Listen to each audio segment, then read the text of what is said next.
الله أكبر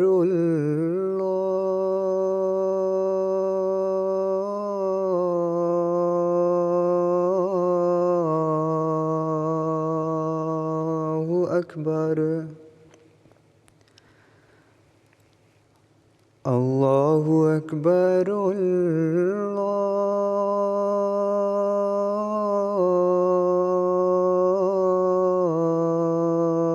الله أكبر أشهد أن لا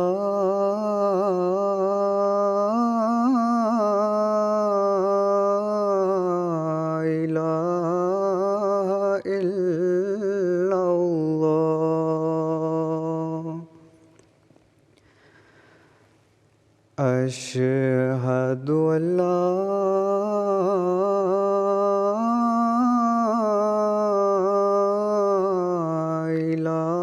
إله إلا الله أشهد أن محمدًا رسول الله أشهد أن محمدًا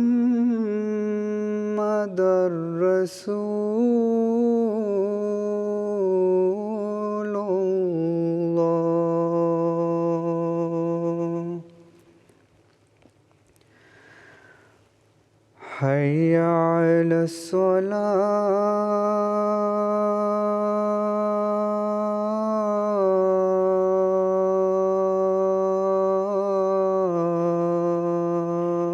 الصلاة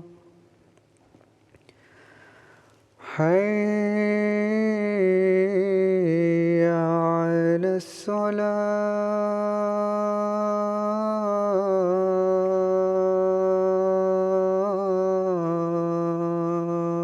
الصلاة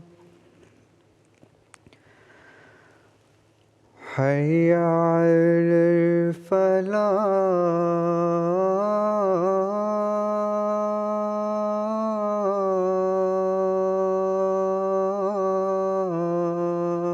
الفلاح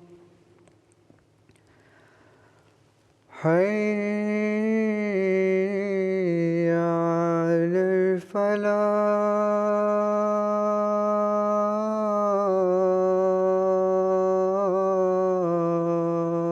الفلاح الله أكبر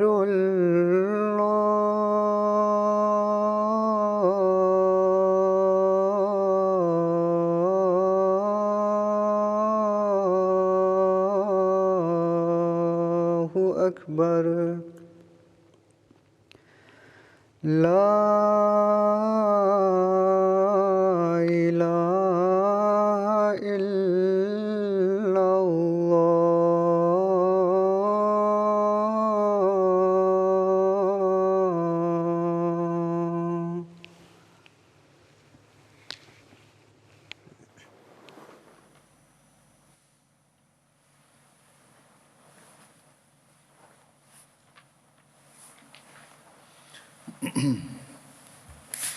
السلام علیکم ورحمۃ اللہ۔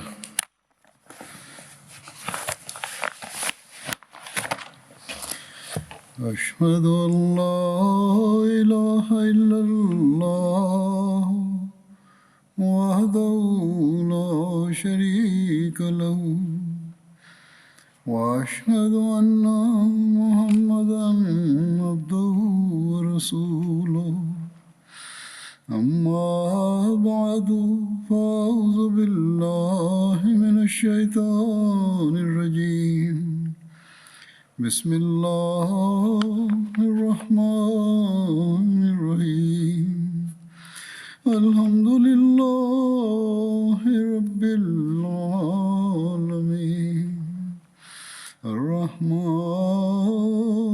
الرحیم مالک یوم الدین إياك نعبد وإياك نستعين اهدنا الصراط المستقيم صراط الذين أنعمت عليهم غير المغضوب عليهم ولا الضالين.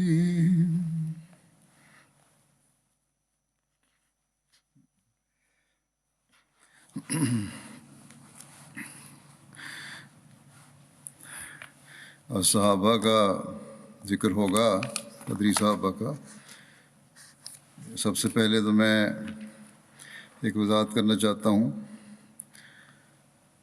دو خطبے پہلے حضرت معاذ بن جبل کے جو بارے میں بیان ہوا تھا، اس میں ایک روایت تھی مسند احمد بن حنبل کی، جس میں ایک تھا کہ تعاون کے بارے میں کہا گیا تھا، اور کہ آپ نے فرمایا کہ ان قریب تم شام کی طرف ہجرت کرو گے، رسول پاک صلی اللہ علیہ وسلم نے فرمایا تھا، اور وہ تمہارے ہاتھوں فتح ہو جائے گا، لیکن وہاں پھوڑے پھنسیوں کی ایک بیماری تم پر مسلط ہو جائے گی جو آدمی کو سیڑھی کے پائے سے پکڑ لے گی.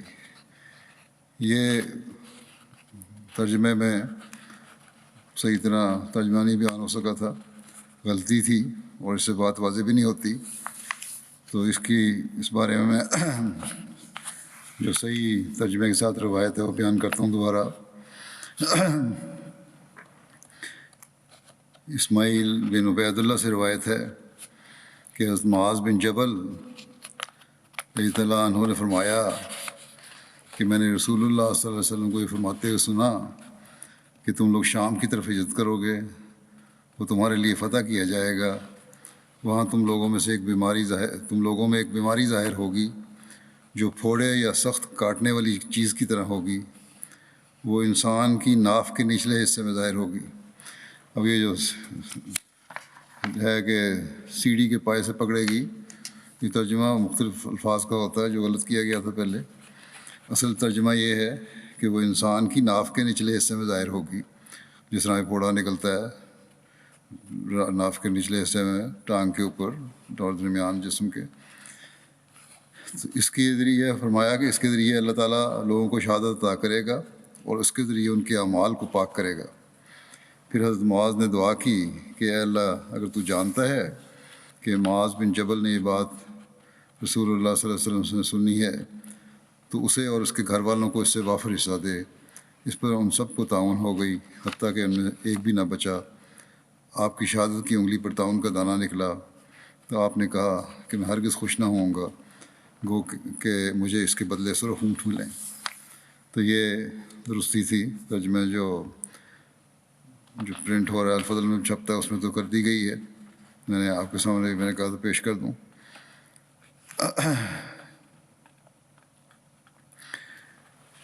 اب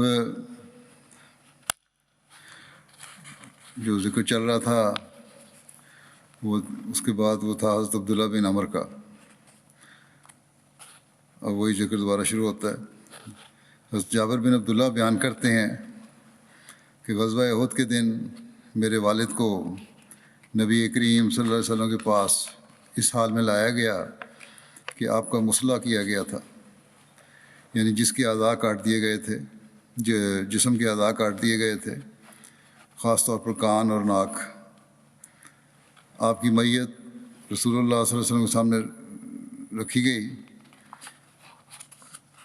تو کہتے ہیں کہ میں ان کے چہرے سے کپڑا اٹھانے لگا تو لوگوں نے مجھے منع کیا. پھر لوگوں نے ایک عورت کی چیخنے کی آواز سنی تو کسی نے کہا کہ حضرت عبداللہ بن عمر کی بیٹی ہیں، ان کا نام حضرت فاطمہ بن عمر تھا، یا یہ بھی کہا جاتا ہے کہ حضرت عبداللہ بن عمر کی بہن تھی. اس پر رسول اللہ صلی اللہ علیہ وسلم نے فرمایا مت رو، کیونکہ فرشتے مسلسل اس پر اپنے پروں سے سایہ کیے ہوئے ہیں. ایک اور روایت میں ہے کہ حضرت جابر بن عبداللہ بیان کرتے ہیں کہ میرے والد کو جب احد کے روز لایا گیا تو میری پھوپھی ان پر رونے لگیں تو میں بھی رونے لگا. لوگ مجھے منع کرنے لگے مگر رسول اللہ صلی اللہ علیہ وسلم نے مجھے منع نہیں فرمایا.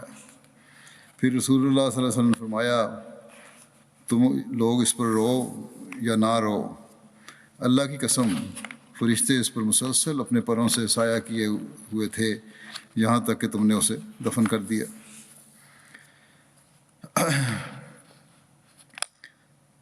غزوہ احد کے شہداء کی نماز جنازہ کے بارے میں مختلف آراء ہیں، کافی اختلاف پایا جاتا ہے۔ صحیح بخاری کی روایت میں حضرت جابر بن عبداللہ بیان کرتے ہیں کہ نبی کریم صلی اللہ علیہ وسلم غزوہ احد کے شہداء میں سے دو آدمیوں کو ایک ہی کپڑے میں اکٹھا رکھتے اور پھر پوچھتے کہ ان میں سے کون قرآن زیادہ جاننے والا تھا۔ جب ان میں سے کسی ایک کی طرف اشارہ کیا جاتا تو آپ صلی اللہ علیہ وسلم اس کو لحد میں پہلے رکھتے، یعنی قبر میں پہلے اتارتے اور فرماتے میں قیامت کے دن ان لوگوں کا گواہ ہوں، اور ان کو ان کے خونوں میں ہی دفن کرنے کا حکم دیتے، نہ ان کو نہلایا گیا اور نہ ہی ان کی نماز جنازہ پڑھی گئی۔ صحیح بخاری کی ایک دوسری روایت، یہ بخاری کی روایت جو میں نے پڑھی تھی، دوسری روایت میں حضرت عقبہ بن عامر بیان کرتے ہیں کہ رسول اللہ صلی اللہ علیہ وسلم ایک دن تشریف لائے اور آپ صلی اللہ علیہ وسلم نے غزوہ احد کے شہداء کا جنازہ پڑھا۔ بخاری کی ایک دوسری روایت میں ہے کہ آپ صلی اللہ علیہ وسلم نے شہداء احد کا جنازہ غزوہ احد کے 8 سال بعد پڑھا۔ سنن ابن ماجہ میں بیان ہے کہ حضرت ابن عباس بیان کرتے ہیں کہ غزوہ احد کے شہداء کو رسول اللہ صلی اللہ علیہ وسلم کی خدمت میں لایا جاتا اور آپ صلی اللہ علیہ وسلم 10 شہداء کا جنازہ پڑھتے، اور حضرت حمزہ کی میت آپ صلی اللہ علیہ وسلم کے پاس ہی موجود رہتی جبکہ باقی شہداء کو لے جایا جاتا۔ سنن ابو داؤد میں بیان ہے کہ حضرت انس بن مالک بیان کرتے ہیں کہ غزوہ احد کے شہداء کو غسل نہیں دیا گیا اور ان کو ان کے خون یعنی زخموں سمیت دفنا دیا گیا، اور ان میں سے کسی کی بھی نماز جنازہ نہیں ادا کی گئی۔ سنن ابو داؤد ہی کی ایک روایت میں ہے کہ حضرت انس بیان کرتے ہیں کہ رسول اللہ صلی اللہ علیہ وسلم نے سوائے حضرت حمزہ کے اور کسی شہید کا جنازہ نہیں پڑھا۔ سنن ترمذی کی روایت میں حضرت انس بن مالک بیان کرتے ہیں کہ رسول اللہ صلی اللہ علیہ وسلم نے غزوہ احد کے شہداء کا جنازہ نہیں پڑھا۔ سیرت ابن ہشام اور سیرت حلبیہ میں لکھا ہے کہ حضور صلی اللہ علیہ وسلم نے احد کے شہداء کا جنازہ اس طرح ادا کیا کہ سب سے پہلے حضرت حمزہ کی نماز جنازہ ادا کی۔ آپ نے نماز جنازہ میں 7 تکبیرات کہیں۔ سیرت حلبیہ کے مطابق 4 تکبیریں کہیں۔ اس کے بعد باقی شہداء کو ایک ایک کر کے لایا جاتا اور حضرت حمزہ کی میت کے ساتھ رکھا جاتا اور آپ ان دونوں کی نماز جنازہ ادا فرماتے، اور اس طرح تمام شہداء کی نماز جنازہ ایک بار اور حضرت حمزہ کی نماز جنازہ 72 بار اور بعض کے نزدیک 92 بار ادا کی گئی۔ سیرت کی ایک کتاب دلائل النبوہ میں لکھا ہے کہ حضرت حمزہ کی میت کے پاس 9 شہداء کو اکٹھا لایا جاتا اور ان کی نماز جنازہ ادا کی جاتی، پھر ان 9 کو لے جایا جاتا اور مزید 9 شہداء کو لایا جاتا، اور اس طرح تمام شہداء کی نماز جنازہ ادا کی گئی، اور آپ نے ہر دفعہ نماز جنازہ میں 7 تکبیرات کہیں۔ سیرت حلبیہ اور دلائل النبوہ میں غزوہ احد کے شہداء کی نماز جنازہ کی احادیث کے بارے میں بحث کی گئی ہے، اور ان دونوں کتب نے حضرت جابر بن عبداللہ کی روایت کہ نبی کریم صلی اللہ علیہ وسلم نے غزوہ احد کے شہداء کو ان کے خونوں کے ساتھ ہی دفن کرنے کا حکم دیا، نہ ان کو نہلایا گیا اور نہ ہی ان کی نماز جنازہ پڑھی گئی، کو زیادہ مضبوط قرار دیا ہے۔ حضرت امام شافعی بیان کرتے ہیں کہ متواتر روایات سے یہ بات پختہ طور پر معلوم ہوتی ہے کہ نبی صلی اللہ علیہ وسلم نے غزوہ احد کے شہداء کا جنازہ نہیں پڑھا، اور جن روایات میں ذکر آیا ہے کہ آپ صلی اللہ علیہ وسلم نے ان شہداء کا جنازہ پڑھا تھا اور حضرت حمزہ پر 70 تکبیرات کہیں تھیں، یہ بات درست نہیں ہے۔ اور جہاں تک حضرت عقبہ بن عامر کی روایت کا تعلق ہے کہ حضور صلی اللہ علیہ وسلم نے 8 سال کے بعد ان شہداء کا جنازہ پڑھا، تو اس روایت میں اس بات کا ذکر ہوا ہے کہ یہ 8 سال بعد کا واقعہ ہے۔ جیسے کہ میں نے کہا بڑی بحثیں ہوئی ہیں، کچھ اور بھی بیان کر دیتا ہوں۔ امام بخاری نے اپنی کتاب میں باب الصلاۃ علی الشہید، یعنی شہیدوں کی نماز جنازہ کے عنوان سے باب باندھا ہے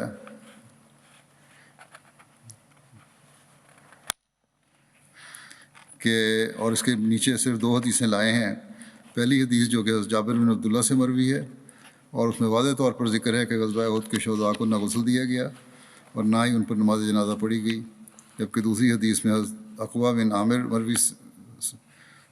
سے مروی ہے جس میں وہ بیان کرتے ہیں کہ ان نبی صلی اللہ علیہ وسلم خرج یومن فصلی علی اہل احد صلاتہ علی المیت، ایک دن نبی کریم صلی اللہ علیہ وسلم نکلے اور احد کے شہداء پر نماز جنازہ کی طرز پر نماز پڑھی، اور یہی حدیث بخاری میں ہے، دوسری جگہ غزوہ احد کے باب میں بھی آئی ہے۔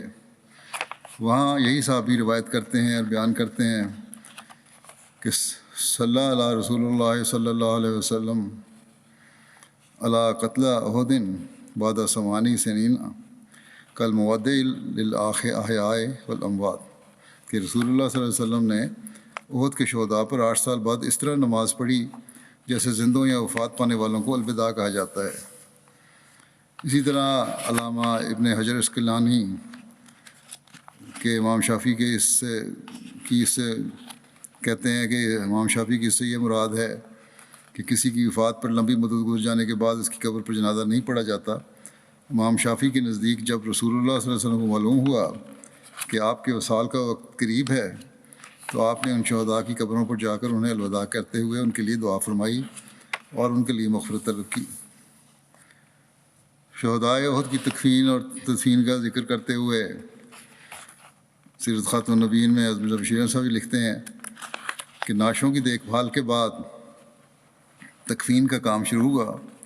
حضرت صلی اللہ علیہ وسلم نے ارشاد فرمایا کہ جو کپڑے شہداء کے بدن پر ہیں وہ اسی طرح رہنے دیے جائیں اور شہداء کو غسل نہ دیا جاوے، البتہ کسی کے پاس کفن کے لیے زائد کپڑا ہو تو وہ پہنے ہوئے کپڑوں کے اوپر لپیٹ دیا جاوے۔ نماز جنازہ بھی اس وقت ادا نہیں کی گئی، چنانچہ بغیر غسل دیے اور بغیر نماز ادا کیے شہداء کو دفنا دیا گیا، اور عموماً ایک ایک کپڑے میں 2 صحابیوں کو اکٹھا کفنا کر ایک ہی قبر میں اکٹھا دفن کر دیا گیا۔ جس صحابی کو قرآن شریف زیادہ آتا تھا اسے حضرت صلی اللہ علیہ وسلم کے ارشاد کے متحد لحد میں اتارتے ہوئے مقدم رکھا جاتا، اور پھر لکھتے ہیں کہ گو اس وقت نماز جنازہ ادا نہیں کی گئی، لیکن بعد میں زمانہ وفات کے قریب حضرت صلی اللہ علیہ وسلم نے خاص طور پر شہداء احد پر جنازہ کی نماز ادا کی۔ یہ آپ نے مختلف طریقوں سے استنباط کیا ہے، یا نماز پڑھی گئی ہے، دعا کی بھی ہو سکتا ہے، اور لیکن بہرحال بڑے درد سے ان کے لیے نماز جنازہ ادا کی اور بڑے درد سے ان کے لیے دعا فرمائی۔ ہو سکتا ہے کہ دعا کی ہو ان کی، جس طرح پہلے ذکر ہو چکا ہے، ہر ایک کی قبر پر جا کے دعا کی ہو اور بڑے درد سے ان کے لیے دعا فرمائی۔ حضرت جابر بن عبداللہ بیان کرتے ہیں کہ میں نے اپنے والد کے لیے غزوہ احد کے 6 ماہ بعد قبر بنائی اور انہیں اس میں دفن کیا تو میں نے ان کے جسم میں کوئی تغیر نہیں دیکھا سوائے ان کی داڑھی کے چند بالوں کے جو زمین کے ساتھ لگے ہوئے تھے۔ ایک دوسری جگہ روایت میں آتا ہے کہ حضرت جابر بن عبداللہ بیان کرتے ہیں کہ غزوہ احد کے موقع پر ایک قبر میں 2 لوگوں کو دفن کیا گیا اور میرے والد کے ساتھ بھی ایک صحابی کو دفن کیا گیا۔ 6 ماہ گزر گئے، پھر میرے دل نے چاہا کہ میں انہیں الگ قبر میں اکیلا دفن کروں، چنانچہ میں نے انہیں قبر سے نکالا تو میں نے دیکھا کہ زمین نے ان کے جسم میں کچھ بھی تغیر نہیں کیا تھا سوائے اس کے کہ گوشت سے میں تھوڑا سا۔ غزوہ احد کے 46 سال بعد حضرت امیر معاویہ نے اپنے دور حکومت میں نہر جاری کی جس کا پانی غزوہ احد کے شہداء کی قبروں میں داخل ہو گیا۔ حضرت عبداللہ بن عمر اور حضرت عمر بن جموع کی قبر بھی پانی میں پانی داخل ہو گیا۔ جب ان کی قبر کھودی گئی تو ان پر 2 چادریں پڑی ہوئی تھیں، اور یہ روایت بیان کرنے والے کہتے ہیں کہ ان کے چہرے پر زخم تھا اور ان کا ہاتھ ان کے زخم پر تھا۔ اور پھر آگے جو روایت ہے اس کو بہرحال مول نظر ہے، بیان تو میں کر رہا ہوں لیکن ضروری نہیں ہے کہ اس پہ تسلی بھی ہو۔ یہ بعض تاریخی کتابوں میں لکھا ہے اور پڑھنے والے بعض پڑھتے بھی ہیں، اس لیے یہاں بیان کرنے کا مقصد صرف یہ ہے کہ یہ ہو سکتا ہے اس میں کچھ مبالغہ بھی کیا گیا ہو۔ بہرحال وہ کہتے ہیں کہ زخم سے جب ہاتھ ہٹایا گیا تو زخم سے خون جاری ہو گیا، جو ناممکن ہے۔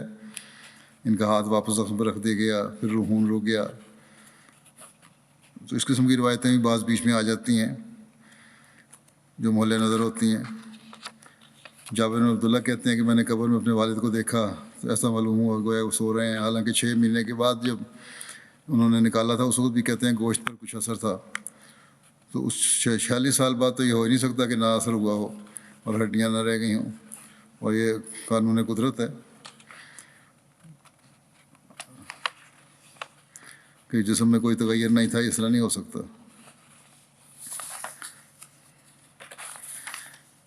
تو جابر بن عبداللہ بیان کرتے ہیں کہ مجھے رسول اللہ صلی اللہ علیہ وسلم نے ملے تو آپ نے فرمایا، اے جابر کیا بات ہے، میں تمہیں غمگین دیکھ رہا ہوں۔ میں نے عرض کیا، رسول اللہ صلی اللہ علیہ وسلم میرے والد غزوہ احد میں شہید ہو گئے اور وہ قرض اور اولاد چھوڑ گئے ہیں۔ آپ نے فرمایا، کیا میں تمہیں اس چیز کی خوشخبری نہ دوں جس سے اللہ نے تمہارے والد سے ملاقات کی ہے؟ میں نے عرض کی، جی یا رسول اللہ صلی اللہ علیہ وسلم۔ آپ نے فرمایا، اللہ نے کسی سے کلام نہیں کیا مگر پردے کے پیچھے سے۔ جس سے بھی اللہ تعالیٰ نے کلام کیا پردے کے پیچھے سے کیا، لیکن اللہ نے تمہارے والد کو زندہ کیا اور پھر ان سے آمنے سامنے ہو کر کلام کیا اور فرمایا، اے میرے بندے مجھ سے مانگ کہ میں تجھے دوں۔ انہوں نے عرض کی کہ اے میرے رب مجھے دوبارہ زندہ کر دے تاکہ میں تیری راہ میں دوبارہ قتل کیا جاؤں۔ ایک روایت میں ہے کہ اس موقع پر حضرت اللہ نے عرض کی کہ اے میرے رب میں نے تیری عبادت کا حق ادا نہیں کیا، میری تمنا ہے کہ تو مجھے دوبارہ دنیا میں بھیج تاکہ میں تیرے نبی صلی اللہ علیہ وسلم کے ساتھ ہو کر تیری راہ میں لڑوں اور تیری راہ میں دوبارہ مارا جاؤں۔ اس پر اللہ تعالیٰ نے فرمایا کہ میں یہ فیصلہ کر چکا ہوں کہ جو ایک بار مر جائے وہ دنیا میں دوبارہ نہیں لٹائے جائیں گے۔ حضرت عبداللہ بن عمر نے اللہ سے عرض کی کہ اے میرے رب میرے پیچھے رہنے والوں تک یہ بات پہنچا دے۔ اس موقع پر اللہ تعالیٰ نے یہ آیت نازل فرمائی کہ وَلَا تَحْسَبَنَّ الَّذِينَ قُتِلُوا فِي سَبِيلِ اللَّهِ أَمْوَاتًا بَلْ أَحْيَاءٌ عِندَ رَبِّهِمْ يُرْزَقُونَ، یعنی جو اللہ کی راہ میں مارے گئے تم انہیں ہرگز مردہ نہ سمجھو بلکہ وہ تو زندہ ہیں۔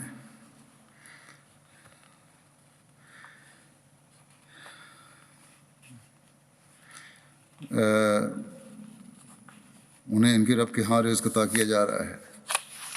یہ پہلے بھی روایت میں بیان کر چکا ہوں جابر بن عبداللہ کے ضمن میں۔ اللہ تعالیٰ کے حضرت عبداللہ بن عمر سے مکالمہ والے واقعے کی تفصیل اپنے ایک تقریر میں خلافت سے پہلے تھی نے اس طرح بیان کی ہے کہ اس واقعے میں طرح طرح کا حسن کوٹ کوٹ کر بھرا ہوا ہے، اور جس کروٹ سے انہیں دیکھیں یہ ایک نئی رانائی دکھاتا ہے۔ من جملہ اور امور کے اس سے ہمیں پتہ چلتا ہے کہ کس طرح مسلسل حضور صلی اللہ علیہ وسلم کا رابطہ اپنے رب سے قائم تھا، بندوں پر بھی نظر شفقت فرما رہے تھے اور رب سے بھی دل ملا رکھا تھا۔ ایک پہلو اپنے صحابہ پر جھکا ہوا تھا تو دوسرا پہلو رفیق اعلیٰ سے پہم وابستہ اور پیوستہ تھا۔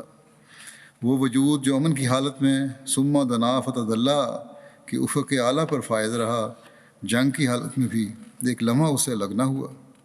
ایک نگاہ میدان حرب کی نگران تھی تو دوسری جمال یار کے نظارے میں مصروف تھی۔ ایک کان رحمت سے صحابہ کی طرف جھکا ہوا تھا تو دوسرا ملائے اعلیٰ سے اپنے رب کا شیریں کلام سننے میں مصروف۔ دست باکار تھا تو دل با یار، آپ صحابہ کی دلداری فرماتے تھے تو خدا آپ کی دلداری فرما رہا تھا۔ عبداللہ بن عمر کی قلبی کیفیت کی خبر دے کر دراصل اللہ تعالیٰ آپ کو یہ پیغام دے رہا تھا کہ اے سب سے بڑھ کر مجھ سے محبت کرنے والے، دیکھ تیرا بھی ایک ایسا عشق ہے ہم نے اپنے عارف بندوں کے دل میں بھر دیا ہے کہ عالم گزراں سے گزر جانے کے بعد بھی تیرا خیال انہیں ستاتا ہے، اور تجھے میدان جنگ میں تنہا چھوڑ کر چلے جانے پر کس درجہ کبیدہ خاطر ہیں۔ تیرے مقابل پر انہیں جنت کی بھی حرص نہیں رہی، ان کی جنت تو بس یہی ہے کہ تیز تلواروں سے بار بار کاٹے جائیں مگر تیرے ساتھ رہیں، پھر تیرے ساتھ رہیں، پھر تیرے ساتھ رہیں۔ حضرت جابر بن عبداللہ بیان کرتے ہیں کہ حضرت عبداللہ بن عمر جو فوت ہوئے تو ان پر قرض تھا۔ میں نے نبی صلی اللہ علیہ وسلم سے مدد کی طلب کی آپ ان کے قرض خواہوں کو سمجھائیں کہ وہ ان کے قرض میں سے کچھ کمی کر دیں۔ تو نبی صلی اللہ علیہ وسلم نے ان سے اس خواہش کا اظہار کیا مگر انہوں نے کمی نہ کی۔ تب نبی صلی اللہ علیہ وسلم نے مجھے فرمایا کہ جاؤ اور اپنی کھجوروں کی ہر ایک قسم کو الگ الگ کرو، عجوا کھجور کی قسم کو علیحدہ رکھنا اور عزق بن زید کھجور کی قسم کو علیحدہ، پھر مجھے پیغام بھیجنا۔ چنانچہ میں نے ایسا ہی کیا، اور رسول اللہ صلی اللہ علیہ وسلم کو کہلا بھیجا۔ آپ تشریف لائے تو آپ کھجوروں کے ڈھیر پر یا ان کے درمیان بیٹھ گئے۔ پھر آپ نے فرمایا ان لوگوں کو معاف کر دو۔ چنانچہ میں نے ان کو معاف کر دیا، یہاں تک کہ جو ان کا حق تھا میں نے ان کو پورا دے دیا۔ پھر بھی میری کھجوریں بچ گئیں، ایسا معلوم ہوتا تھا کہ ان میں کچھ کمی نہیں ہوئی۔ حضرت عبداللہ بن عمر اپنے پسماندگان میں اپنے بیٹے حضرت جابر بن عبداللہ کے علاوہ 6 بیٹیاں چھوڑ کے گئے۔ صحیح بخاری کی ایک روایت کے مطابق حضرت عبداللہ بن عمر پسماندگان نے 7 یا 9 بیٹیاں چھوڑی تھیں۔ اب اگلا جن صحابی کا ذکر ہے ان کا نام ہے حضرت ابو دجانہ حضرت سماک بن خرشہ۔ حضرت ابو دجانہ کا تعلق انصار کے قبیلہ خزرج کی شاخ بنو ساعدہ سے ہے۔ حضرت ابو دجانہ کے والد کا نام خرشہ تھا۔ بعض کہتے ہیں کہ اوس تھا اور ان کے دادا کا نام خرشہ تھا۔ حضرت ابو دجانہ کی والدہ کا نام حزمہ بنت حرملہ تھا۔ آپ اپنے نام کی نسبت اپنی کنیت ابو دجانہ سے زیادہ مشہور تھے۔ حضرت ابو دجانہ کا ایک بیٹا تھا جس کا نام خالد تھا اور اس کی والدہ کا نام آمنہ بنت عمر تھا۔ حضرت عتبہ بن غزوان مکہ سے ہجرت کر کے جب مدینہ پہنچے تو رسول اللہ صلی اللہ علیہ وسلم نے ان کے اور حضرت ابو دجانہ کے درمیان مواخات قائم فرمائی۔ حضرت ابو دجانہ غزوہ بدر، احد اور دیگر تمام غزوات میں رسول اللہ صلی اللہ علیہ وسلم کے ہمراہ رہے۔ حضرت ابو دجانہ کا شمار انصار کے کبار صحابہ میں ہوتا تھا اور انہیں رسول اللہ صلی اللہ علیہ وسلم کے غزوات میں نمایاں حیثیت حاصل تھی۔ جب جنگ ہوتی تو حضرت ابو دجانہ بہت شجاعت کا اظہار کرتے اور کمال کے گھوڑ سوار تھے۔ ان کے پاس سرخ رنگ کا ایک رومال تھا جسے وہ صرف جنگ کے وقت سر پر باندھتے تھے۔ جب وہ سرخ رومال سر پر باندھتے تو لوگوں کو علم ہو جاتا کہ اب وہ لڑائی کے لیے تیار ہیں۔ حضرت ابو دجانہ کا شمار دلیر اور بہادر لوگوں میں ہوتا تھا۔ محمد بن ابراہیم اپنے والد سے روایت کرتے ہیں کہ حضرت ابو دجانہ جنگوں میں اپنے سرخ عمامے کی وجہ سے پہچانے جاتے تھے اور غزوہ بدر میں بھی یہ ان کے سر پر تھا۔ اور محمد بن عمر کہتے ہیں کہ حضرت ابو دجانہ غزوہ احد میں بھی اسی طرح شامل ہوئے اور رسول اللہ صلی اللہ علیہ وسلم کے ساتھ ثابت قدم رہے اور موت پر آپ سے بیعت کی۔ غزوہ احد کے دن حضرت ابو دجانہ اور حضرت مصعب بن عمیر نے رسول اللہ صلی اللہ علیہ وسلم کا بھرپور دفاع کیا۔ حضرت ابو دجانہ شدید زخمی ہو گئے تھے اور حضرت مصعب بن عمیر اس دن شہید ہوئے۔ حضرت انس سے روایت ہے کہ رسول اللہ صلی اللہ علیہ وسلم نے احد کے دن ایک تلوار پکڑی اور فرمایا من یاخذ منی ھذا، اسے مجھ سے کون لے گا؟ سب نے اپنے ہاتھ بڑھائے اور ان میں سے ہر ایک نے کہا میں۔ آپ نے پھر فرمایا فمن یاخذہ بحقہ، کون اس کو اس کے حق کے ساتھ لے گا؟ حضرت انس کہتے ہیں اس پر لوگ رک گئے تو سماک بن خرشہ ابو دجانہ نے کہا کہ میں اس کو اس کے حق کے ساتھ لیتا ہوں۔ حضرت انس کہتے ہیں کہ انہوں نے تلوار لی اور مشرکوں کے سر پھاڑ دیے۔ مسلم کی حدیث ہے۔ ایک دوسری روایت میں آتا ہے کہ حضرت ابو دجانہ نے پوچھا اس کا حق کیا ہے؟ آپ صلی اللہ علیہ وسلم نے فرمایا اس سے کسی مسلمان کو قتل نہ کرنا اور اس کے ہوتے ہوئے کسی کافر کے مقابل پر نہ بھاگنا، یعنی ڈٹ کر مقابلہ کرنا۔ اس پر حضرت ابو دجانہ نے عرض کیا میں اس تلوار کو اس کے حق کے ساتھ لیتا ہوں۔ جب نبی صلی اللہ علیہ وسلم نے حضرت ابو دجانہ کو تلوار دی تو انہوں نے اس سے مشرکین کے سر پھاڑ دیے۔ انہوں نے اس موقع پر یہ اشعار پڑھے ان الذی عاہدنی خلیلی ونحن بالصف لدى النخیل، اللہ اقومت دہرا فی القیول اضرب بسیف اللہ والرسول، میں وہ ہوں جس سے میرے دوست نے وعدہ لیا ہے جب کہ ہم صفا مقام پہ کھجور کے درختوں کے پاس تھے، اور وعدہ یہ ہے کہ میں لشکر کی پچھلی صفوں میں نہ کھڑا ہوں اور اللہ اور رسول کی تلوار سے دشمنوں سے لڑائی کروں۔ حضرت ابو دجانہ تفاخرانہ چال چلتے ہوئے لشکروں کی صفوں کے درمیان چلنے لگے تو رسول اللہ صلی اللہ علیہ وسلم نے فرمایا ان هذه مشیۃ یبغضها اللہ عز وجل الا فی هذا المقام، کہ یہ ایسی چال ہے جو اللہ عز وجل کو ناپسند ہے سوائے اس مقام کے، یعنی جنگ کے موقع پر۔ حضرت زبیر بن عوام بیان کرتے ہیں کہ رسول اللہ صلی اللہ علیہ وسلم نے احد کے دن ایک تلوار پیش کی اور فرمایا من یاخذ هذا السیف سیفہ بحق ہی، کہ کون ہے جو اس تلوار کو اس کے حق کے ساتھ لے گا۔ حضرت زبیر کہتے ہیں میں کھڑا ہوا اور عرض کیا یا رسول اللہ صلی اللہ علیہ وسلم، میں آپ صلی اللہ علیہ وسلم نے مجھ سے ارشاد فرمایا۔ رسول اللہ صلی اللہ علیہ وسلم نے پھر فرمایا کون ہے جو اس تلوار کو اس کے حق کے ساتھ لے گا؟ میں نے پھر عرض کیا یا رسول اللہ میں۔ آپ نے پھر مجھ سے اعراض فرمایا۔ رسول اللہ صلی اللہ علیہ وسلم نے پھر فرمایا کون ہے جو اس تلوار کو اس کے حق کے ساتھ لے گا؟ حضرت ابو دجانہ سماک بن خرشہ کھڑے ہوئے اور عرض کیا یا رسول اللہ میں اس تلوار کو اس کے حق کے ساتھ لیتا ہوں، اور اس کا حق کیا ہے؟ آپ نے فرمایا اس سے کسی مسلمان کو قتل نہ کرنا اور اس کے ہوتے ہوئے کسی کافر سے نہ بھاگنا، ڈٹ کر مقابلہ کرنا۔ حضرت زبیر کہتے ہیں کہ اس کے بعد رسول اللہ صلی اللہ علیہ وسلم نے تلوار ابو دجانہ کو عطا فرمائی، اور ابو دجانہ کی یہ عادت تھی کہ جب جنگ کا ارادہ کرتے تو سرخ رومال سر پر باندھ لیتے تھے۔ حضرت زبیر کہتے ہیں کہ میں نے کہا آج میں دیکھوں گا کہ یہ کس طرح اس تلوار کا حق ادا کرتا ہے۔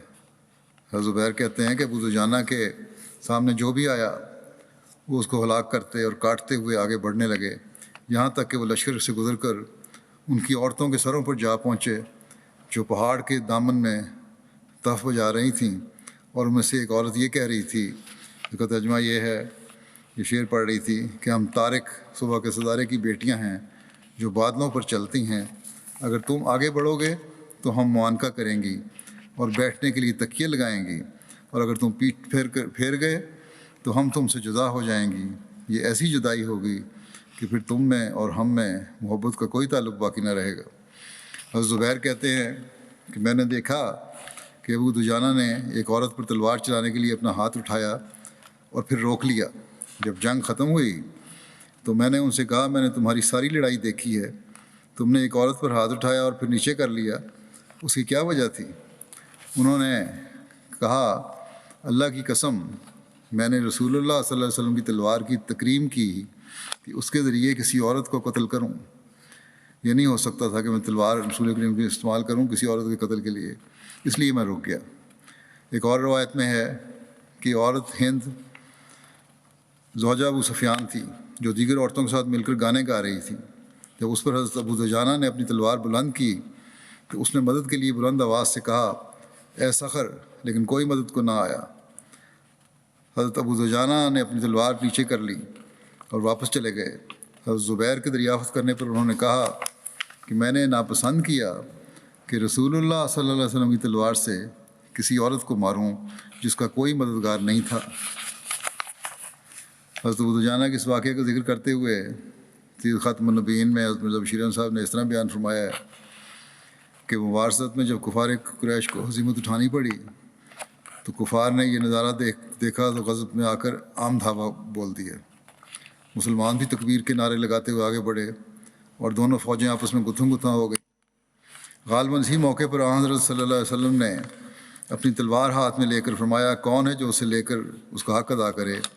بہت سے صحابہ نے فخر کی خواہش میں اپنے ہاتھ پھیلائے، جن میں حضرت عمر اور زبیر، بلکہ بعض روایات کی روح سے حضرت ابو بکر اور حضرت علی بھی شامل تھے، مگر آپ صلی اللہ علیہ وسلم نے اپنا ہاتھ روکے رکھا اور یہی فرماتے رہے کہ کوئی ہے جو اس کا حق ادا کرے۔ آخر ابو دجانہ انصاری نے اپنا ہاتھ آگے بڑھایا اور عرض کیا یا رسول اللہ مجھے عنایت فرمائیے۔ آپ نے یہ تلوار انہیں دے دی اور ابو دجانہ نے اسے ہاتھ میں لے کر تبختر کی چال سے، یعنی بڑے فخر سے اور چلتے ہوئے کفار کی طرف آگے بڑھے۔ حضرت صلی اللہ علیہ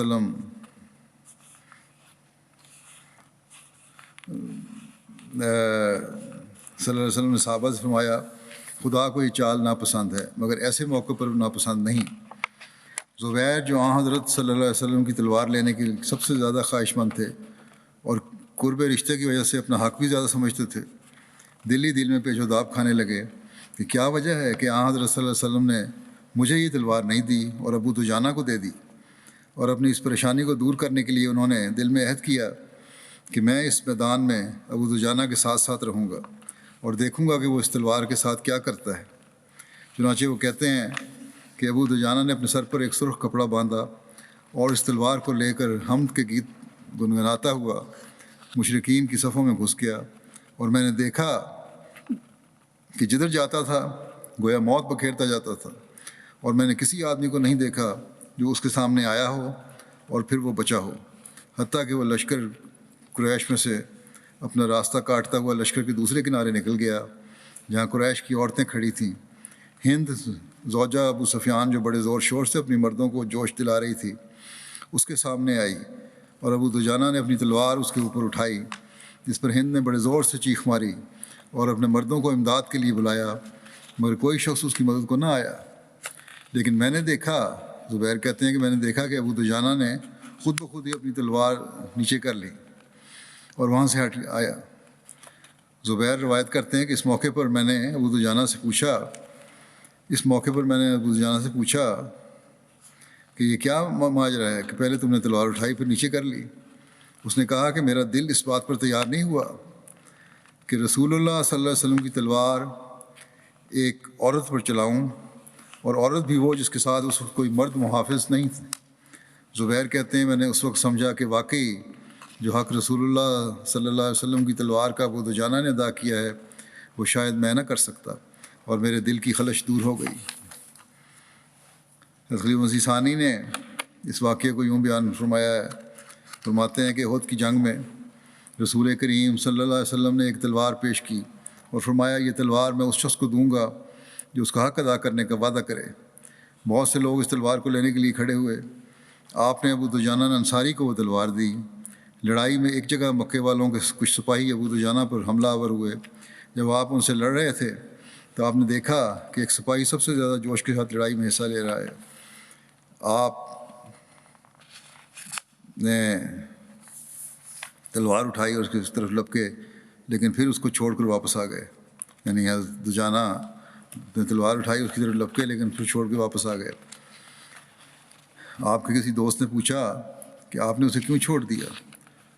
تو انہوں نے جواب دیا کہ جب اس کے پاس گیا تو اس کے منہ سے ایک ایسا فکرہ نکلا جس سے مجھے معلوم ہو گیا کہ وہ مرد نہیں عورت ہے۔ ان کے ساتھی نے کہا بہرحال وہ سپاہیوں کی طرح فوج میں لڑ رہی تھی، پھر آپ نے اسے چھوڑا کیوں؟ ابو دجانہ نے کہا میرے دل نے برداشت نہ کیا کہ میں رسول کریم صلی اللہ علیہ وسلم کی دی ہوئی تلوار کو ایک کمزور عورت پر چلاؤں۔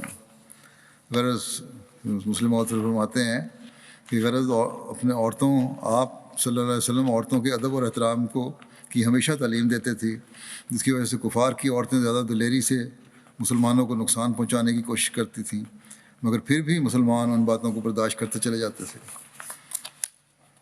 ابو دجانہ کے متعلق مشہور مستشرق سر ولیم میور لکھتے ہیں کہ جنگ کی ابتدا میں محمد صلی اللہ علیہ وسلم نے اپنی تلوار لی اور فرمایا کون یہ تلوار اس کے حق کے ساتھ لے گا؟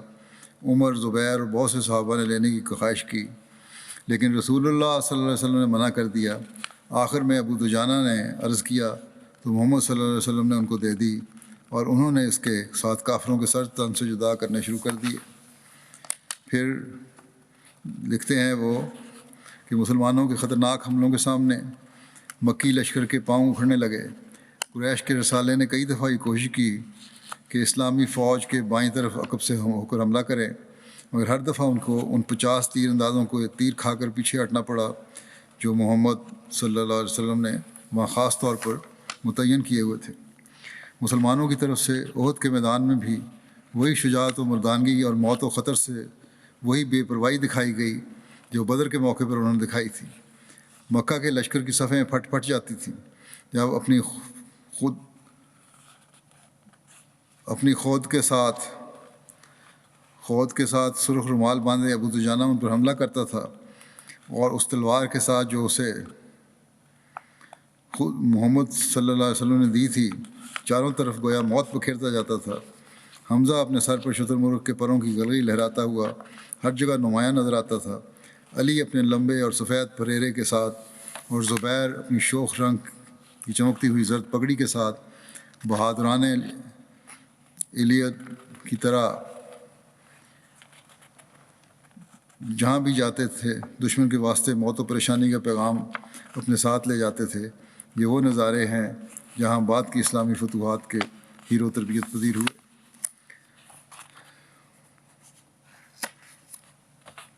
حضرت ابن عباس بیان کرتے ہیں کہ یہ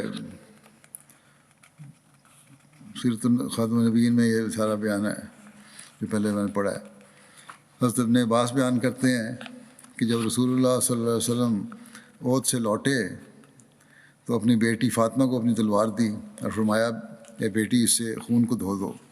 حضرت علی نے بھی اپنی تلوار ان کو دی اور کہا، اس سے بھی خون دھو دو۔ اللہ کی قسم، آج اس نے میرا خوب ساتھ دیا ہے۔ اس پر رسول اللہ صلی اللہ علیہ وسلم نے فرمایا، اگر تم نے لڑنے کا حق ادا کر دیا ہے تو یقیناً سہل بن حنیف اور ابو دجانہ نے بھی لڑنے کا حق ادا کیا ہے۔ ایک روایت میں سہل بن حنیف کے بجائے حارث بن سما کا نام بھی آتا ہے۔ زید بن اسلم بیان کرتے ہیں کہ حضرت ابو دجانہ کے پاس لوگ آئے جبکہ آپ بیمار تھے، لیکن آپ کا چہرہ بہت چمک رہا تھا۔ کسی نے پوچھا کہ آپ کا چہرہ کیوں چمک رہا ہے؟ تو حضرت ابو دجانہ نے کہا، میرے اعمال میں سے میرے 2 کام ایسے ہیں جو میرے نزدیک بہت زیادہ وزنی اور پختہ ہیں۔ پہلا یہ کہ میں کبھی ایسی بات نہیں کرتا جس کا مجھ سے تعلق نہ ہو۔ دوسرا یہ کہ میرا دل مسلمانوں کے لیے ہمیشہ صاف رہتا ہے۔ حضرت ابو دجانہ جنگ یمامہ میں شہید ہوئے۔ مسلمہ کذاب نے رسول اللہ صلی اللہ علیہ وسلم کی وفات کے بعد جھوٹی نبوت کا دعویٰ کر کے مدینے پر لشکر کشی کا ارادہ کیا، تو حضرت ابوبکر نے اس کی سرکوبی کے لیے 12 ہجری میں لشکر روانہ کیا۔ حضرت ابو دجانہ بھی اس لشکر کا حصہ تھے۔ حضرت ابو دجانہ نے جنگ یمامہ میں سخت لڑائی کی اور شہادت کا رتبہ حاصل کیا۔ بنو حنیفہ قدیم عرب قبیلہ جس کے ایک بڑے حصے نے مسلمہ قیام کے زیر قیادت مدینہ کے خلاف بغاوت کی تھی، کا یمامہ میں باغ تھا جس میں محصور ہو کر لڑ رہے تھے اور مسلمانوں کو اندر جانے کا موقع نہیں مل رہا تھا۔ حضرت ابو دجانہ نے مسلمانوں سے کہا کہ مجھے باغ کے اندر پھینک دو۔ مسلمانوں نے ایسا ہی کیا، لیکن ان کے دوسری طرف گرنے سے ان کی ٹانگ ٹوٹ گئی، لیکن پھر بھی وہ باغ کے دروازے پر لڑتے رہے اور مشرکین کو وہاں سے ہٹا دیا اور مسلمان اندر داخل ہو گئے۔ حضرت ابو دجانہ مسلمہ کذاب کے قتل میں عبداللہ بن زید اور وحشی بن حرب کے ساتھ شامل تھے، اور یمامہ کے دن آپ نے شہادت پائی۔ ایک روایت میں آتا ہے کہ حضرت ابو دجانہ نے جنگ صفین میں حضرت علی کی طرف سے لڑتے ہوئے وفات پائی تھی، لیکن یہ روایت کمزور ہے۔ پہلی روایت زیادہ صحیح اور بکثرت مذکور ہے۔ پہلے یہ بھی بیان کر چکا ہوں میں کچھ، لیکن یہاں پھر کچھ حصہ بیان کر دیتا ہوں جن کا ابو دجانہ سے تعلق ہے۔ ابو دجانہ انصاری تھے۔ حضرت صلی اللہ علیہ وسلم کی مدینہ ہجرت سے پہلے اسلام قبول کیا تھا۔ مدینہ کے رہنے والے تھے۔ ان کو بھی یہ اعزاز حاصل تھا کہ حضرت صلی اللہ علیہ وسلم کے ساتھ جنگ بدر میں شامل ہوئے اور انتہائی بہادری کے جوہر دکھائے۔ اسی طرح احد کی جنگ میں بھی شمولیت کی، انہیں توفیق ملی، اور جنگ کا رخ پلٹنے کے بعد، یعنی جب مسلمان پہلے جیت رہے تھے تو پھر رخ پلٹا اور ایک جگہ چھوڑنے سے وجہ سے کافروں نے دوبارہ حملہ کیا اور جنگ کا پانسا مسلمانوں کے خلاف ہو گیا۔ تو جو صحابہ اس وقت حضرت صلی اللہ علیہ وسلم کے قریب رہ گئے تھے ان میں حضرت ابو دجانہ بھی شامل تھے، اور حضرت صلی اللہ علیہ وسلم کے دفاع میں یہ انتہائی زخمی بھی ہوئے، لیکن ان زخموں کے باوجود یہ پیچھے نہیں ہٹے۔ ایک دفعہ بیماری میں اپنے ساتھی کو کہنے لگے کہ شاید میرے 2 عمل اللہ تعالیٰ قبول کر لے۔ ایک یہ کہ میں کوئی لغو بات نہیں کرتا، غیبت نہیں کرتا، لوگوں کے پیچھے ان کی باتیں نہیں کرتا۔ دوسرے یہ کہ کسی مسلمان کے لیے میرے دل میں کینہ اور بغض نہیں ہے۔ یہ ان کا ذکر یہاں ختم ہوا۔ اب بعض مرحومین کا میں ذکر کروں گا اور ان کا نماز جنازہ ہی پڑھاؤں گا، جن میں سے ایک شہید بھی ہیں جو گزشتہ دنوں جن کو شہید کیا گیا، مکرم محبوب خان صاحب، ابن سید جلال صاحب ضلع پشاور. محبوب خان صاحب کو مخالفین احمدیت نے 8 نومبر 2020 کو صبح 8 بجے شیخ محمدی گاؤں پشاور میں فائرنگ کر کے شہید کر دیا تھا. انا للہ و انا الیہ راجعون. تفصیلات کے مطابق محبوب خان صاحب 6 نومبر کو خوشحال ٹاؤن پشاور سے اپنی نواسی جو اپنی فیملی کے ہمراہ ملکہ قصبہ شیخ محمدی میں رہتی ہے ان سے ملنے گئے. 8 نومبر کو واپسی کے لیے گھر سے نکلے. بس اسٹاپ کے قریب پہنچے تھے کہ نامعلوم افراد نے تعاقب کر کے فائرنگ کر کے ان پر فائرنگ کر دی. ایک فائر سر میں پشت سے لگا اور گولی سامنے سے نکل گئی جس سے موقع پر ہی وفات ہو گئی. انا للہ و انا الیہ راجعون. وہ وقوع کے بعد قاتل فرار ہو گیا. ایک ہی تھا، فرار ہو گیا. شہید مرحوم کی عمر تقریباً 80 سال تھی. شہید مرحوم پبلک ہیلتھ انجینئرنگ ڈپارٹمنٹ سے 202 میں بحیثیت آفس سپرنٹینڈنٹ ریٹائر ہونے کے بعد پینشنر کی حیثیت سے زندگی بسر کر رہے تھے. شہید مرحوم کے والد سید جلال صاحب نے 1930 کی دہائی میں بیعت کی تھی. شہید مرحوم پیدائشی احمدی تھے. مرحوم بے شمار خصوصیات کے حامل تھے. تہجد کے پابند تھے. شرافت، ہمدردی اور مہمان نوازی کے علاوہ سخاوت میں نمایاں تھے. دعوت اللہ کا جنون کی حد تک شوق تھا. پیغام حق پہنچانے میں ہمیشہ پیش رہتے. جب کبھی ان سے احتیاط کی درخواست کی جاتی ان کا ایک ہی موقف ہوتا کہ اب تو ویسے بھی خدا کے حضور حاضر ہونے کا وقت ہے، اگر شہادت مل گئی تو میرے لیے سعادت ہوگی. بہرحال ان کی یہ بھی خواہش پوری ہو گئی شہادت کی. محبوب خان صاحب شہید کی اہلیہ معراج بیگم صاحبہ کو یہ اعزاز حاصل ہے کہ ان کے والد محمد سعید صاحب اور چچا بشیر احمد صاحب 1966 میں شہید ہوئے تھے اور اب یہ سعادت آپ کے خاوند کو حاصل ہوئی. اس طرح آپ ایک شہید کی بیٹی، شہید کی بھتیجی اور ایک شہید کی اہلیہ ہیں. ان کی اہلیہ محترمہ عثمان گان میں ان کی اہلیہ ہیں معراج بیگم صاحبہ. اس کے علاوہ 2 بیٹے ہیں، منور صاحب اور فضل احمد صاحب. 2 بیٹیاں ہیں، ذکیہ بیگم صاحبہ اور وحیدہ بیگم. 2 پوتے پوتیاں، 1 پوتی، 6 نواسے اور 4 نواسیاں شامل ہیں. اور آپ کے چھوٹے بیٹے مائکرو بایولوجی میں PhD کیے، وہ آسٹریلیا میں ہوتے ہیں. دوسرے جرمنی میں ہوتے ہیں، فضل احمد صاحب، وہ بھی پڑھے لکھے ہیں، ایم اے انگلش ہیں. منور خان صاحب ان کے بیٹے کہتے ہیں کہ محبوب خان صاحب اپنے علاقے میں امن و امان کے قیام کے لیے سرگرداں رہتے تھے.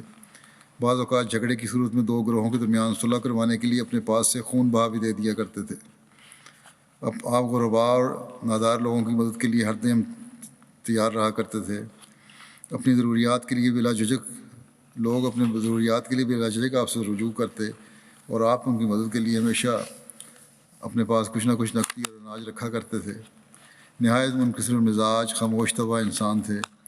نہایت صبر کرنے والے اور دوسروں کی تکلیف کا احساس کرنے والے تھے اور ہر دم ان کی مدد کے لیے تیار رہتے تھے.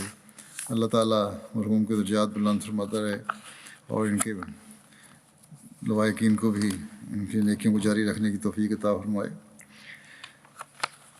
دوسرا جنازہ جو ہے وہ فخر احمد فاروق صاحب ربیع سلسلہ کا ہے، پاکستان میں تھے. 1 نومبر 2020 کو شام 6:15 بجے قریب ایک روڈ ایکسیڈنٹ میں اپنے بیٹے احتشام عبداللہ کے ہمراہ یہ آ رہے تھے احمد نگر سے، میں ان کی وفات ہوئی ہے احمد نگر سے آتے ہوئے. انا للہ و انا الیہ راجعون.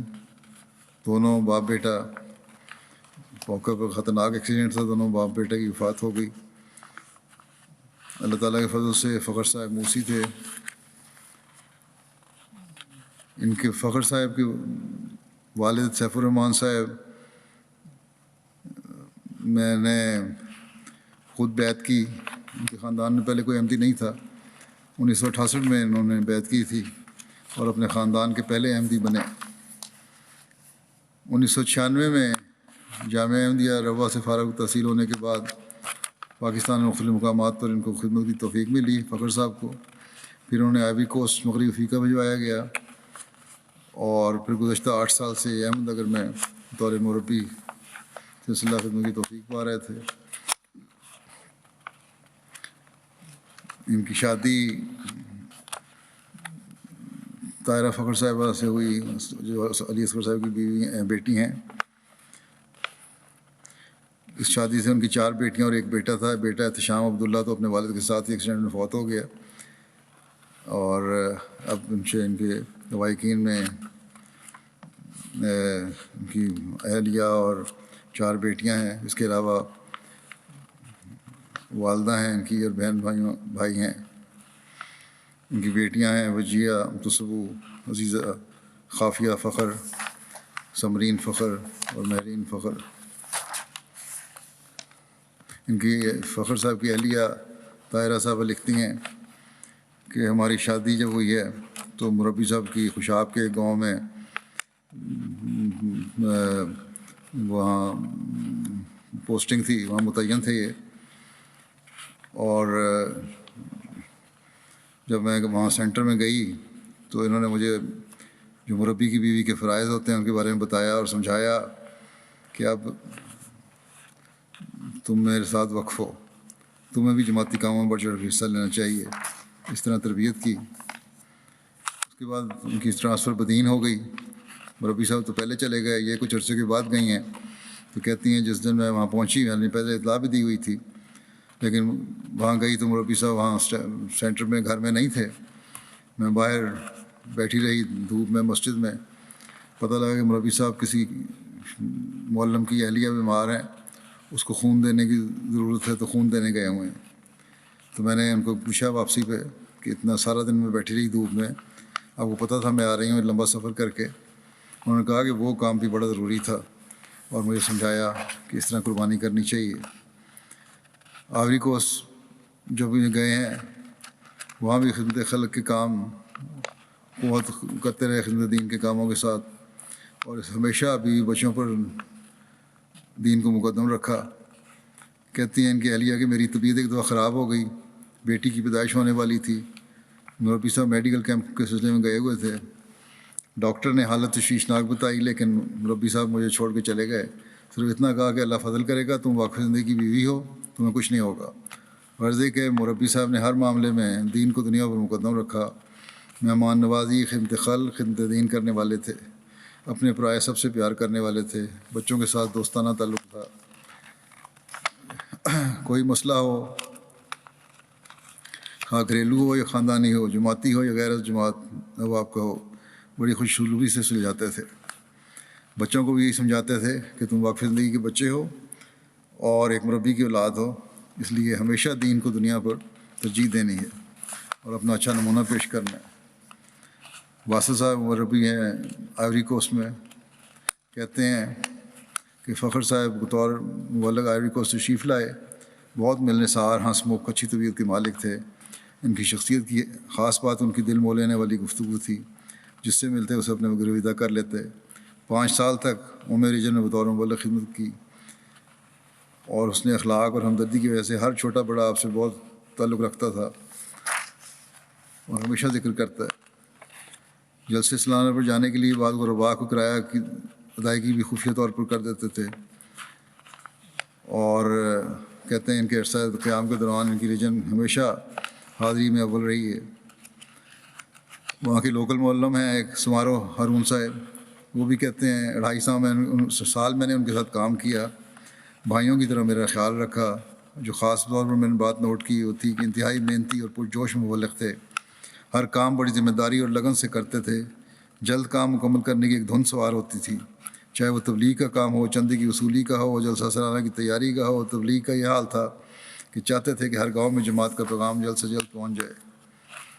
اللہ تعالیٰ مرحوم کے درجات بلند فرمائے. ان کی بیٹیوں اور بیوی کا بھی حافظ و ناصر ہو، اور ہر پریشانی اور مشکل سے آئندہ ان کو بچائے. تیسرا جنازہ ہے مربی صاحب کے بیٹے فخر احمد فروخ کا. احتشام عبداللہ کا جو ان کا بیٹے ہیں فخر احمد فروخ کے. یہ بھی جیسا کہ بتایا میں نے اپنے والد کے ساتھ ہی روڈ ایکسیڈنٹ میں وفات پا گئے تھے. اللہ تعالیٰ کے فضل سے وقف نو کی بابرکت تحریک میں شامل تھے، اور فرسٹ ایئر میں پڑھ رہے تھے آج کل. اور موسی تو نہیں تھی لیکن موسی وام فل کیا تھا جو جمع نہیں کرایا تھا. بہرحال کارپردار اس پہ کارروائی کر سکتی ہے اگر فارم فل تھا تو. میرا بیٹا، ان کی والدہ اہلیہ کہتی ہیں بیٹے کی والدہ، میرا بیٹا بہت سی خوبیوں کا مالک تھا، نیک صالح اور تابع دار تھا، وقف نو کی تاریخ میں شامل تھا، نمازوں کو پابند تھا. زعیم صاحب خدا ملمدہ کے ہر حکم کی تعمیل کرتا اور ڈیوٹی وغیرہ بڑی خوشصولی سے دیتا تھا. اور اس دن بھی ڈیوٹی مسجد میں دے رہا تھا. یہ دی اس نے جس نے وفات پائی ہے اس نے. اللہ تعالیٰ مرحوم سے بھی مغفرت الرحم کا سلوک فرمائے، درجات بلند کرے.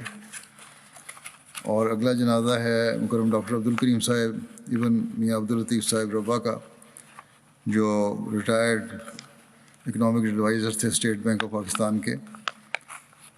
ان کی 14 ستمبر کو ان کی وفات ہوئی 92 سال کی عمر میں. انا للہ و انا الیہ راجعون. حضرت مسیح علیہ السلام کے صحابی حضرت مولوی محمد علی صاحب کے پوتے تھے. قادیان کے تعلیم اسلام کالج کے پہلے بیچ میں شامل تھے. جب کالج منتقل ہوا لاہور پارٹیشن کے بعد تو تعلیم اسلام کالج کے طالب علم کی حیثیت سے پنجاب یونیورسٹی میں سے ایم اے کیا. اس وقت پوری یونیورسٹی میں تعلیم اسلام کالج کے واحد طالب علم تھے. بعد میں اسٹیٹ بینک آف پاکستان کی جانب سے اسکالرشپ پر جارج واشنگٹن یونیورسٹی میں اکنامکس میں پی ایچ ڈی کرنے کے لیے امریکہ چلے گئے، اور وہاں بھی مسجد فضل میں ان کی رہائش رکھی اور وہاں فارغ وقت میں تبلیغی سرگرمیوں میں مصروف رہتے تھے. ڈاکٹر صاحب کو پاکستان سے بے حد پیار تھا. انہوں نے اپنے کیریئر میں عالمی بینک جیسے بین الاقوامی اداروں کے ساتھ مستقل طور پر کام کرنے کے باوجود ہمیشہ پاکستان میں ہی رہ کر کام کا انتخاب کیا. لمبا عرصہ اسٹیٹ بینک آف پاکستان میں کام کیا اور مشیر کی حیثیت سے، ایڈوائزر کی حیثیت سے ریٹائر ہوئے. اپنے دور میں انہوں نے آئی ایم ایف اور ایشین ڈیولپمنٹ بینک جیسے اداروں کے ساتھ بہت ساری ملکی اور غیر ملکی اسائنمنٹس کامیابی کے ساتھ مکمل کیں. وزارت خزانہ میں بھی کچھ عرصہ کام کیا اور ایک وفاقی بجٹ بھی ان کی نگرانی میں تیار ہوا. آپ کو 2 سال کے لیے آئی ایم ایف کی جانب سے سوڈان کی حکومت کے معاشی معاملات کے حل کے لیے خرطوم بھی بھیجا گیا. اسٹیٹ بینک سے ریٹائر ہونے کے بعد انہوں نے جماعت کی خدمت کی خاطر ربا میں رہنے کو ترجیح دی. چنانچہ معاشیات اور مذہب سے متعلق معاملات سامنے آنے پر ان سے مشورہ کیا جاتا تھا. یہ کمیٹی جو بنی ہوئی تھی اس میں بھی ان سے مشورہ لیتا رہا ہوں. بہت صاحب الرائے تھے اس معاملے میں اور اچھے مضامین لکھتے تھے. بڑی گہری نظر سے ان کی ہر تحقیق ہوتی تھی اور اس پہ عملی جو اس کا حل ہے وہ پیش کیا کرتے تھے. ان کی بعض کتابیں بھی ہیں جس میں اسلام کی بنیادی باتیں انگریزی میں ہے، اسلام فلسفہ حیات اور معاشی اصول یہ بھی انگریزی میں ہے، حرمت سود یہ اردو میں ہے، حصول رزق یہ بھی اردو میں ہے. 1989 میں ریٹائرمنٹ کے بعد حضرت خلیفۃ المسیح رابع کی تاریخ پر رخ کر کے تاشکند یونیورسٹی میں معاشیات کی تدریس کے لیے ازبکستان چلے گئے. وہاں 6 ماہ تک خدمات سر انجام دیں. پھر ایک کمیٹی بنائی ہوئی تھی حضرت خلیفۃ المسیح رابع نے جو رہن اور سودی معاملات کے مسئلے پر غور کرنے کے لیے تھی، جس میں علماء اور ماہرین پر مشتمل ایک کمیٹی تھی. اس کی ایک سب کمیٹی بھی تھی، اس کے آپ ممبر تھے، اور اس کی ایک سب کمیٹی بھی تھی. اس میں نے بھی کچھ عرصہ ان کے ساتھ کام کیا ہے. بڑی گہرائی سے جیسا کہ میں نے کہا ہر بات کرتے تھے، بڑے ٹھوس دلائل کے ساتھ بات کرتے تھے. کئی مضامین انہوں نے مجھے بھی لکھ کے بھیجے ہوئے ہیں سودی نظام کے اوپر، اور بڑے اچھے وہ مضامین ہیں. مزید اس پہ انشاءاللہ غور ہوگا اور ہو سکتا ہے کہ ان کے آئندہ جو سودی نظام کے خلاف جو ان کے مقابلے پہ جو نظام پیش ہونا ہے اس میں بعض ان کی آراء کو بھی شامل کیا جائے. اللہ تعالیٰ مرحوم کے درجات بلند فرمائے اور ان کی اولاد کو بھی ان کی نیکیوں پر عمل کرنے کی توفیق عطا فرمائے.